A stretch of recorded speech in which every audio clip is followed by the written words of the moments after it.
আমরা অনেক দূর দিয়ে এসেছি, পরীক্ষা পাশ হয়ে গিয়ে আমি আবার আমি তোমাকে কথা দিলাম, তোমার মধ্যে পাস লেখা আছে, মানুষকে দেখলে বোঝা যায় দাদা।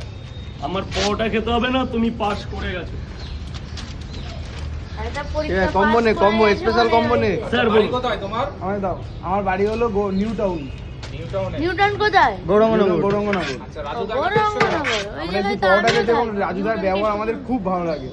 ডাউন টু আর্থ বান্দা আছে রাজুদা, সবার সাথে ভালো ব্যবহার করে, সব মানে প্রচন্ড ভালো লাগে মন দিয়ে। দুটো ডিম দিয়ে দাও আমাদের। রাজুদার কাছ থেকে তো আশীর্বাদ নিয়ে গেলে কেমন লাগছে? খুব ভালো লাগছে এবং আমি পাস করব, আমার মন থেকে একটা উৎসাহ এসে গেছে, নতুন করে আবার একটা জেগে উঠেছে। দাদা দেখো, আমাদের মধ্যে মাধ্যমিকটা হচ্ছে একটা মাধ্যমিক পরীক্ষার ছেলেই জানে কতটা পরিশ্রম দিয়ে একটা মাধ্যমিক দিতে হয়। শ্রেষ্ঠ পরীক্ষা কিন্তু মাধ্যমিক। তুমি যতই বিএ পরীক্ষা দাও, তুমি যতই ডব্লিউবিসিসি পরীক্ষা দাও, তুমি যত এইচএস দাও, কিন্তু মাধ্যমিকটা মেন কাঠামো, মেন কারিগর। কি দাদা? মাধ্যমিকের পরে মনে কিন্তু আলাদা একটা আনন্দ আছে যে আমি একটা জায়গায় যাব, আমি একটা পজিশনে